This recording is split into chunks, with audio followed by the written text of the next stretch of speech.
How to find a Hertz rental location near you. Hi everyone, I'm here to assist you today. Without any delay, let's jump right in. First, open hertz.com. Here, you'll find search Hertz locations. Simply search the location you want.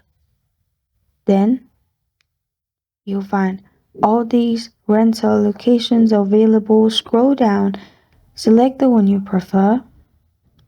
After you've selected the one you prefer, you can add your pickup details at the top.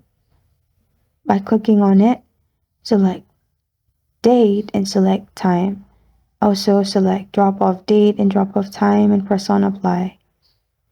After you've done that update search, here you will find all the vehicles available on that day with their prices, which is also available in the location you chose.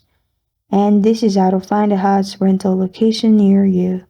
Thank you for joining me today. If this video helps you out, please leave a like and subscribe for more. Got a question or want to suggest a topic, comment below. Thank you for watching.